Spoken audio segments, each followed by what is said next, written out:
I'm back with episode number 4 of the Heart to Heart video series. If you don't know me, I'm Allie of Allie B Designs. I'm a brand and web designer for photographers and the wedding industry. Today I'm chatting with my new friend Laura of Laura Lee Photography and Laura Lee Creative. She's a wedding and brand photographer and a community educator. Laura is an expert when it comes to productivity, workflow, systems, and growing a profitable business while leading a fulfilling life. So I'm more than confident today you are going to learn a ton from her. Let's start chatting about how to become more productive and get the most out of your day. Hey, we're back. This is my friend Laura, and she's going to introduce herself. Hey guys, I'm Laura Neff. I am a New Jersey-based photographer and creative go-getter.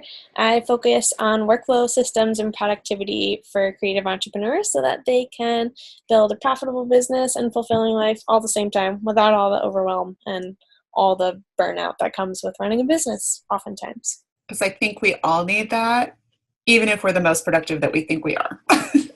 For sure. I'm pretty good at organizing, but I still have my days that I'm just sitting here watching the TV. Yep, definitely. I mean, you have to have those days too. So, especially when it's projects that don't fulfill me, that you're like, oh, I'm trying. Definitely. Okay, so we will dive into the first question. Today we are talking about how to become the most productive and get the most out of our day. So the first question up is, what suggestion do you have for staying off social media and staying on task? Okay, so my first tip is not one that I don't think anybody is going to expect, but get enough sleep.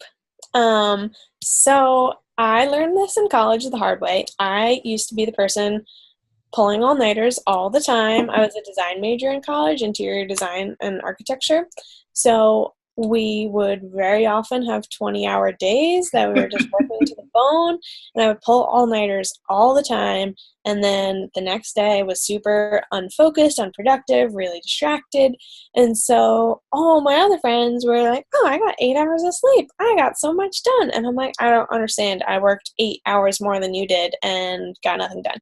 So finally, my senior year, I learned that sleep was the number one key to not being distracted and being focused. So that's just like personal life tip, life hack.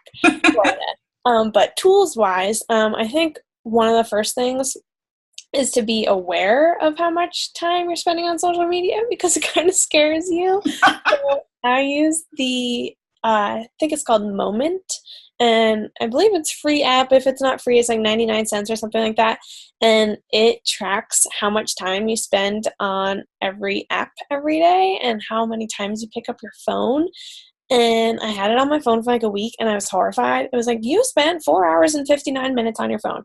I'm like, okay, oh my God. So that was really big, just to like make myself aware.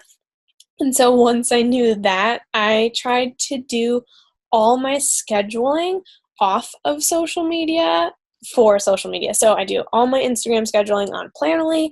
I do all my Facebook, all the other platforms on CoSchedule. So that way I don't have to actually go into the social media app.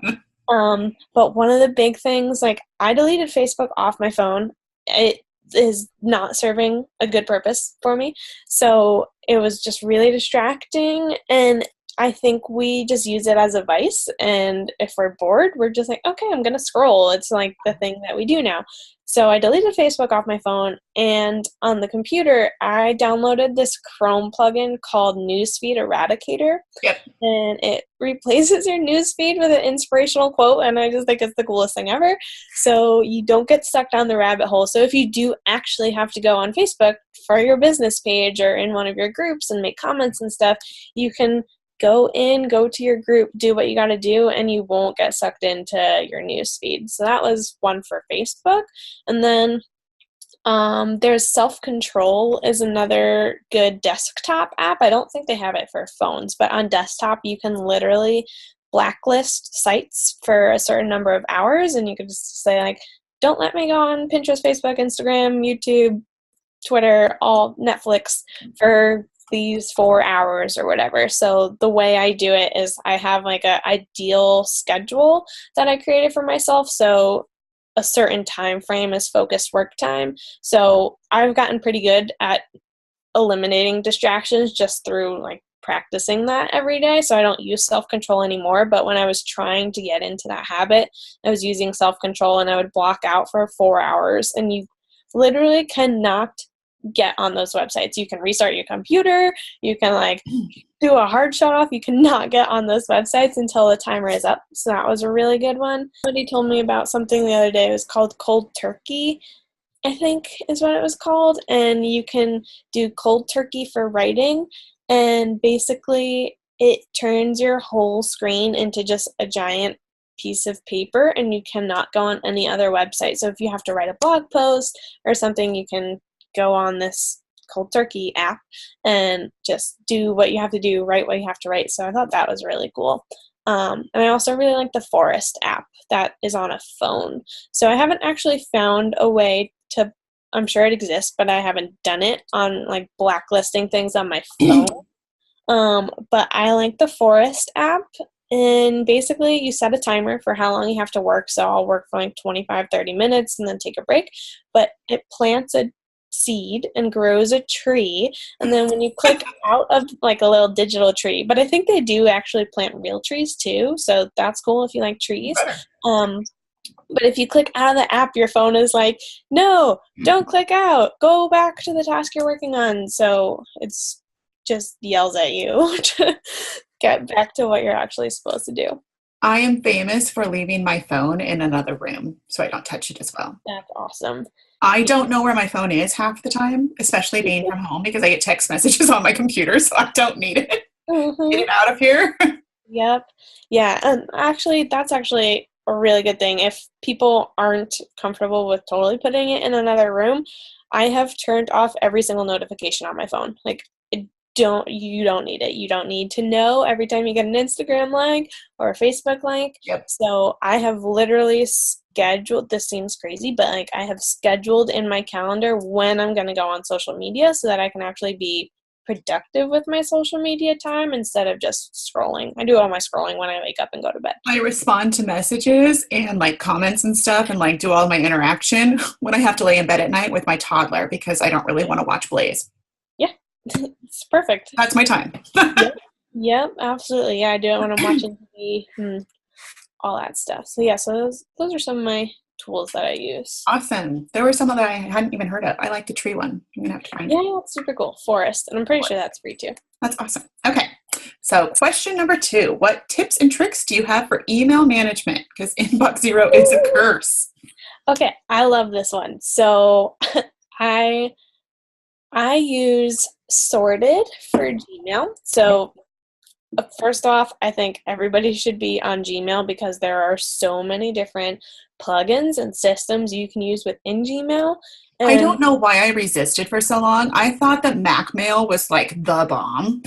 Yeah. Until I was forced into Gmail, and now I'm like, why did I ever use that? Yeah, oh my God. I had to use Mac Mail at my old job, and it was what I was thinking. Just an awful color mess of flags.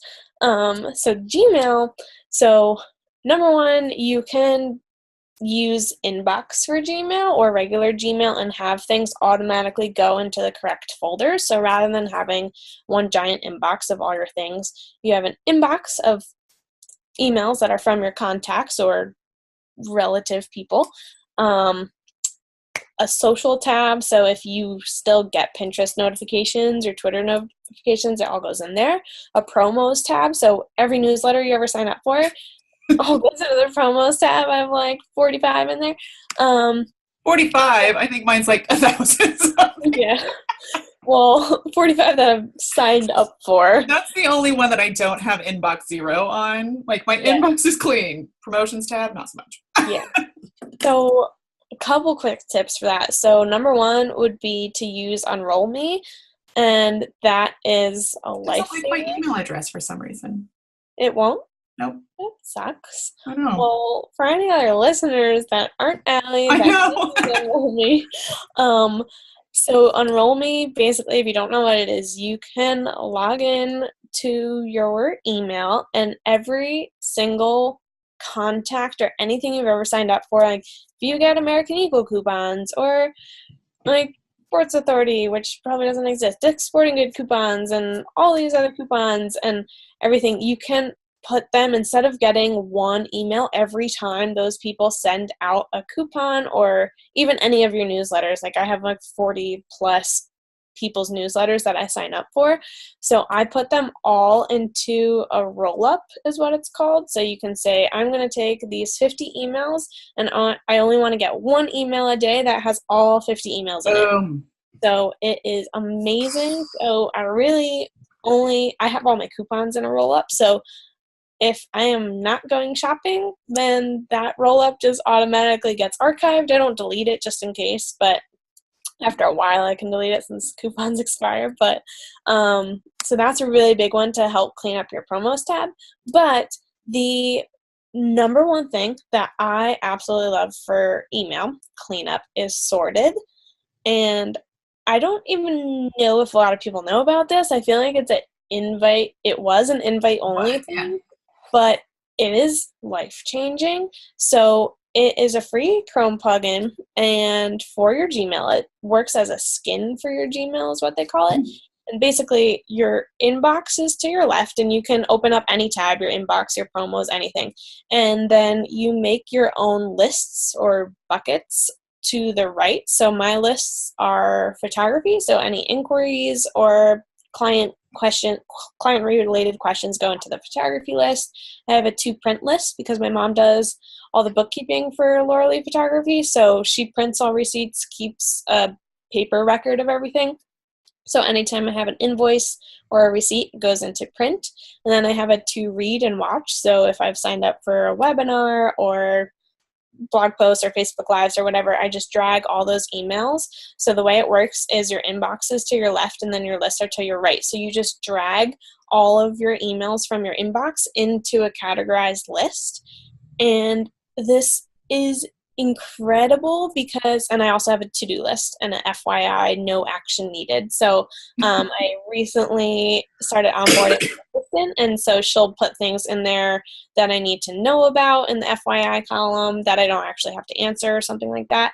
But I think this works so well because we're not shifting our mindset from to do to answer to watch to read. So I sort everything into lists, and then it's just okay, now I'm going to tackle everything in the to-do list column, and then I'm going to tackle everything in the photography column, and then I'm going to watch all the things or read all the blogs. So I can visit that read/watch list when I have downtime or I'm going to bed. Then I'll read all the blog posts and stuff instead of having them pile up. And I mean, if I read every newsletter that I got every day, I would spend 8 hours in my inbox. So the sorted list that I loved and what I used the most was I would do a follow-up list. Yes. When I replied to an inquiry, I just set it to this list that I knew was there that I could follow up on instead of it just getting foldered away because it was still in my face.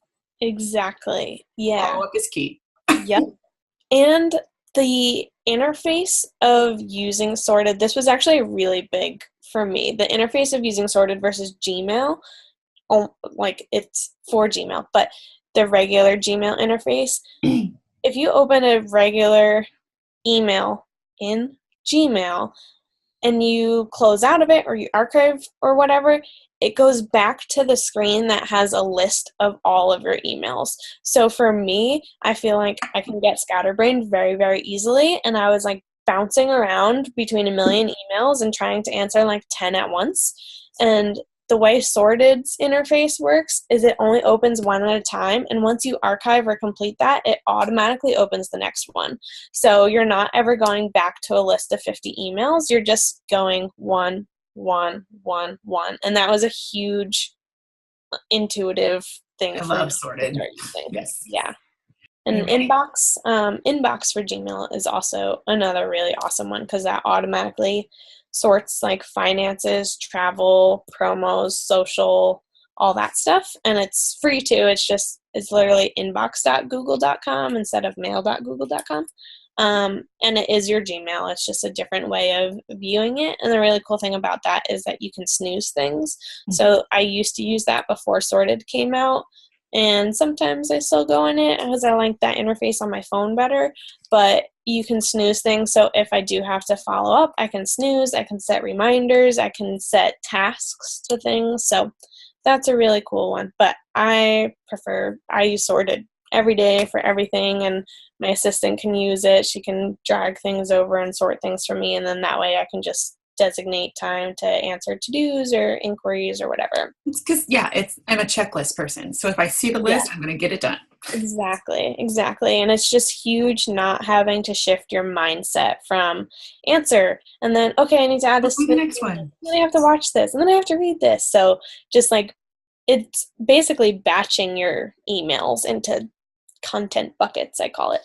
Awesome. Yeah. Okay, what tools or tips do you have for project management? Oh, this is my favorite. Okay, so this is totally what I specialize in, and I could geek out and probably talk to you for 3 hours, but I will keep it as short as I can. So project management, I use Honeybook and Asana. So Honeybook is where I have all of my clients, and if you don't know or haven't heard of Honeybook, then basically it is a project management tool. It's a paid tool where all your contracts, invoices, payment schedules, questionnaires, everything lives for one client. So you can have, I think I have 66 active projects right now in Honeybook, and that's for my weddings, my engagement sessions, portraits, all my mentoring clients, workflow clients, because I input people's workflows for them into Honeybook and create them.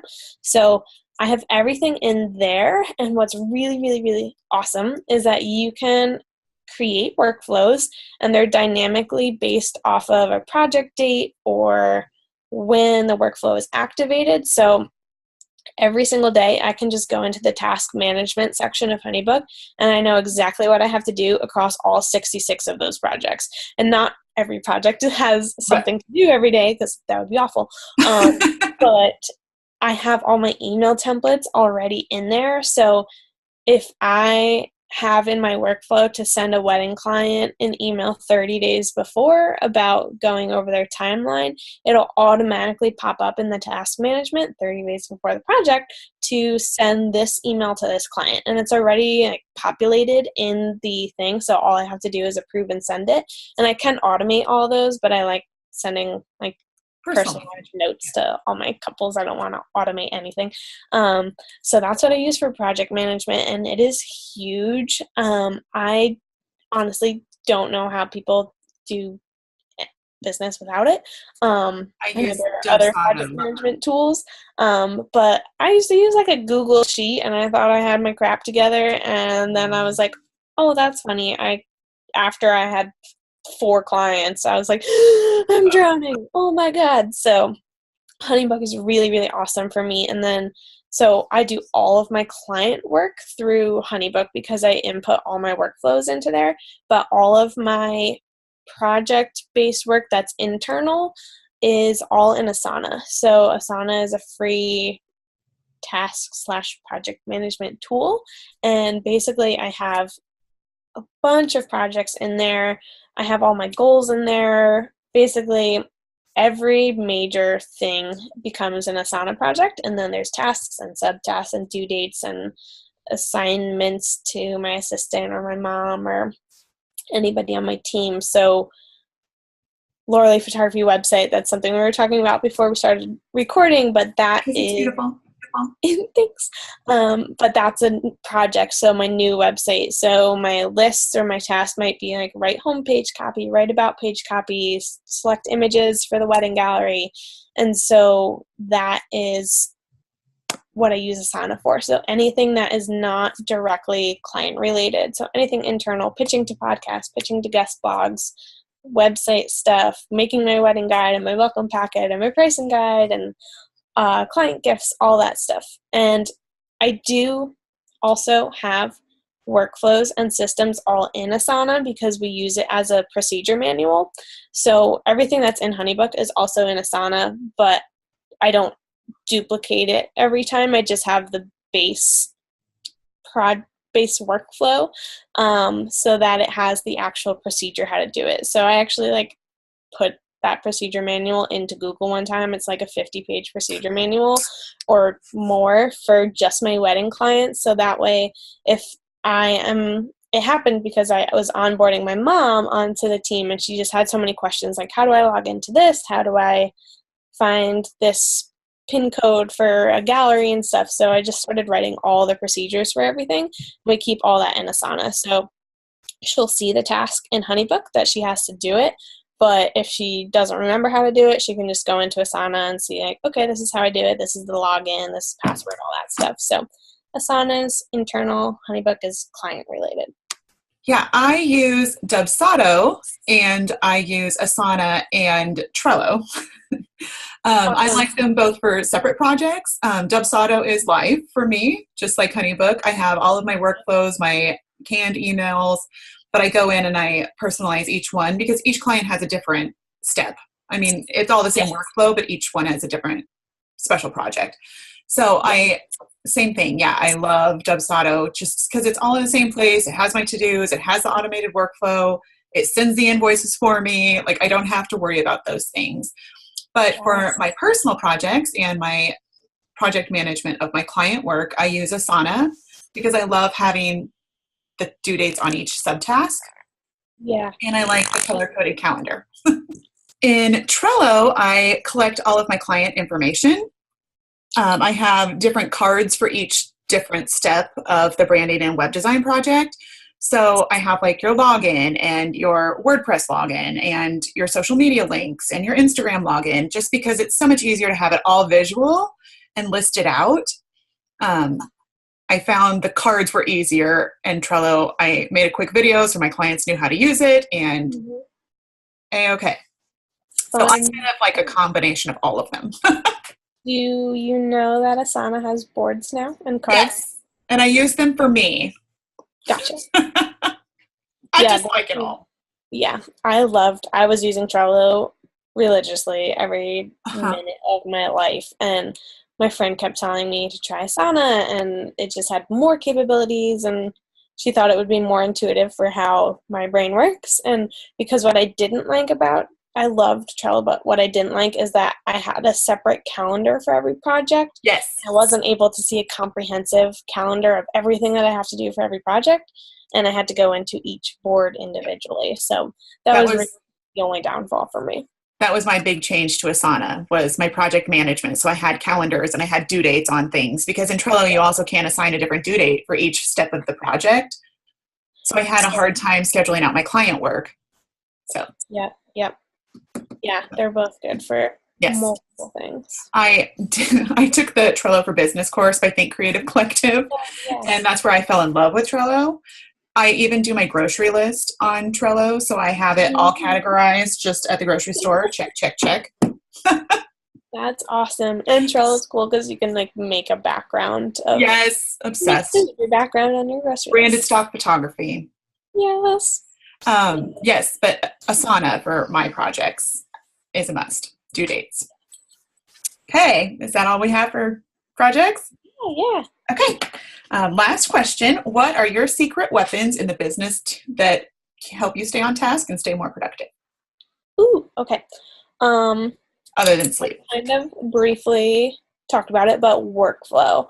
So workflow and systems in general are my specialty. So I think if you ever have to do anything more than once in your business, there needs to be a workflow for it. There has to be a system for it.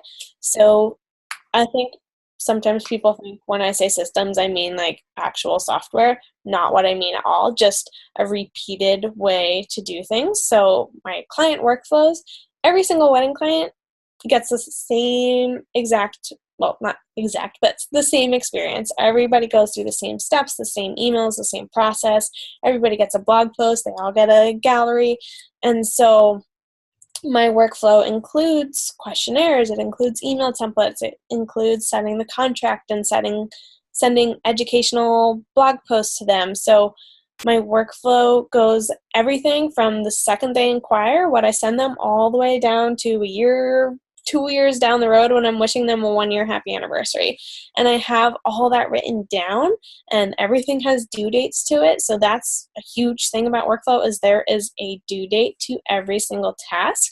And I actually launched in May. It was the Wedding Photographer's Playbook, and essentially it was a workflow A to Z, everything you do after a wedding. And what everybody was saying was that it was such a huge help having a deadline for every task. So they knew on day 2 after the wedding, they were blogging it, they were writing a blog, they were blog stomping, collaging all the pictures, writing their keywords and all that stuff. And then they knew once that was done, okay, time to go to bed, time to close the office door, like I'm done till tomorrow. Because I think it's really easy to feel like we just have to keep going and going and going until the project is done. So and that's just not healthy. Right. So having deadlines not only helps you stay focused, but just kind of more driven, and knowing the next step just exponentially makes you work faster. And then once you repeatedly do it, like, I don't really look at my workflow that much anymore. There's certain things that I commonly forget. Like, I'll forget to set a featured image on my blog post, and it'll pop up in my honeybook like featured image, and then I go back, I'm like, oh, there's no image on that blog post. And so it's such a good constant reminder, because there's so much noise. So having a workflow and knowing what you need to do next is huge. And having systems for just everything. Like, I have systems for, like, good system example would be just having a pipeline. So in Asana, I have a project that is pitching to podcasts. So I have a whole system, there's a pipeline, and I have my ideas of what topics I want to pitch to in one column, and then I have people that I want to pitch to in another column, and then it's just a pipeline. Like, I've pitched to them, I'm awaiting a response. They said yes, they said no. If one of those happens, then this is the next step. I've scheduled an interview. So it's like a whole system. It kind of just gets dragged down the pipeline. Like, the card will get dragged down the pipeline. And it's so good to have a visual representation of where everything stands. And it just helps you work so much faster. This is like the crazy, crazy awesome benefit of having workflows and stuff. So my little equation is that good workflow means work done on time, means happy clients, higher demand for your services, less supply for your services, increase in pricing, and more referrals, more money. That's just all winning.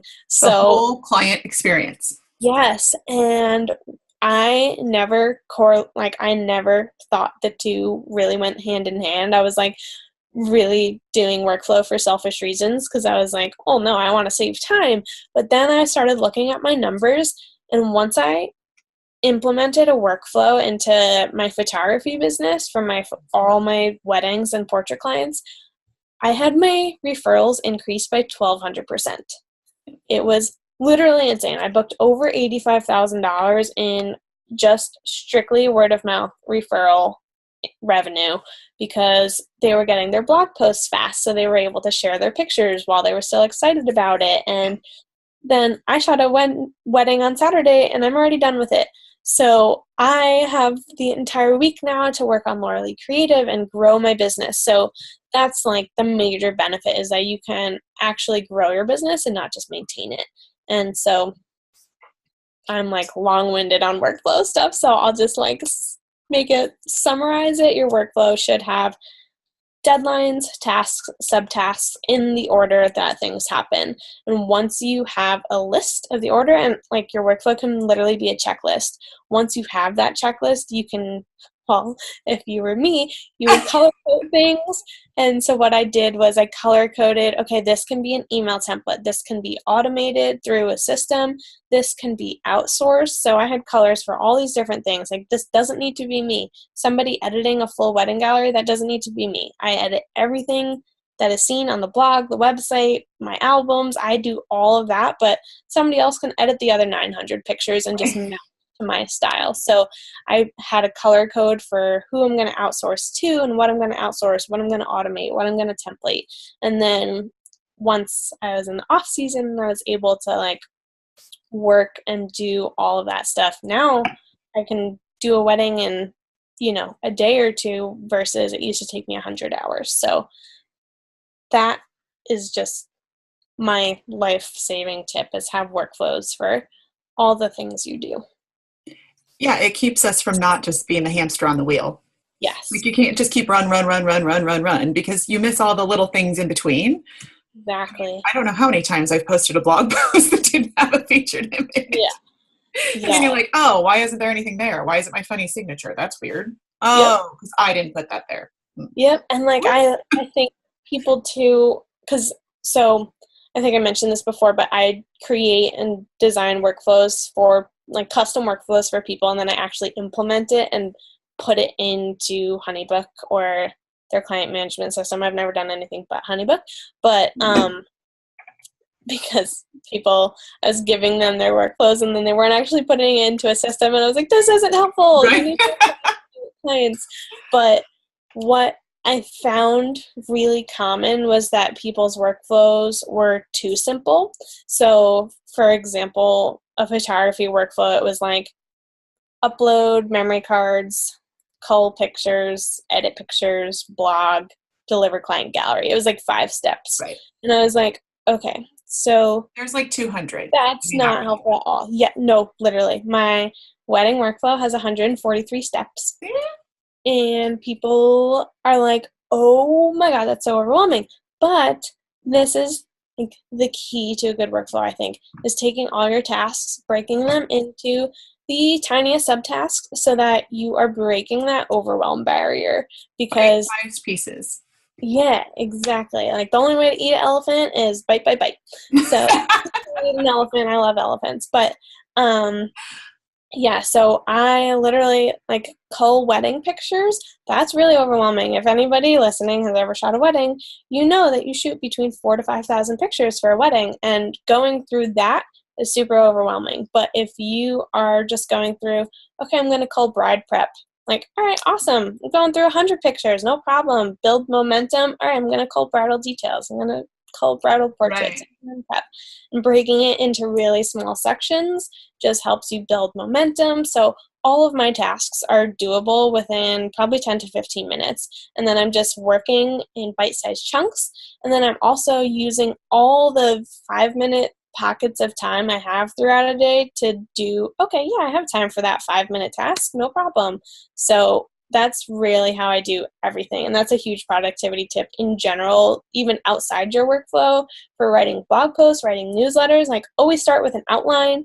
I always start with questions. So if I'm writing a blog post, I'm like, okay, what is the point I'm trying to make? What questions am I going to answer? And then my paragraphs become those questions. So the answers to those questions. So that's really how I do everything. It's just breaking things down into really small tasks. And that's probably my biggest productivity tip, because it helps you focus, avoids overwhelm, avoids burnout, I think. But yeah, those are some big ones. Mine, from the design aspect, because that's who I am, is a well-designed website and a well-designed welcome packet. Yes. And it's for the exact same reasons. They serve as an employee for you. If you have all of the answers that you are able to easily provide to your potential clients without spending 5 hours back and forth emailing, provide that in one welcome packet. Make sure that your information is on your services page, that they don't have to inquire and ask that many questions. If they have that many questions, you don't have the right information. Yeah. I know so many of my friends that are photographers get overwhelmed with their inbox because they're just constantly going back and forth. But like a customer service management, like Dubsado or HoneyBook, like that takes care of all of it, because it sends the welcome packet, it sends the welcome email. Like, there's so much that can be answered just by good design and providing the right information so you can get back to your life instead of sitting in front of the computer for hours answering emails. Yeah, that's one of the biggest things that I teach my mentees, honestly, is to be proactive versus reactive. Right. Because I think most businesses are running by putting out fires, but if you can be proactive, not only is that going to save you time and clean up your inbox, but it is also going to give your clients such an elevated, incredible experience. Like, if I am reaching out to somebody, sending them a blog post about their wedding day timeline before they have a chance to ask me how their wedding day timeline should be, they're like, oh wow, Laura's got it covered.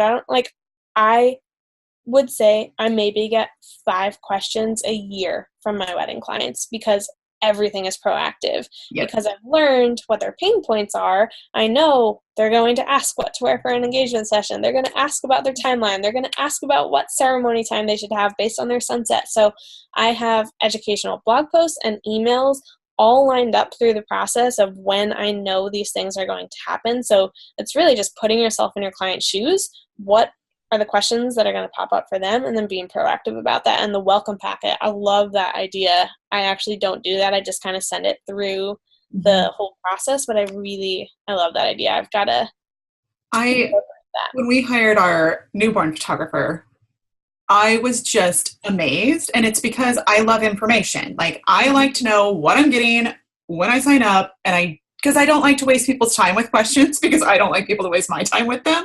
But she had like everything from wear this is how to prepare your baby, this is what he should do, this is how to prepare your husband. I mean, like, it was so fine-tuned that I just had to show up.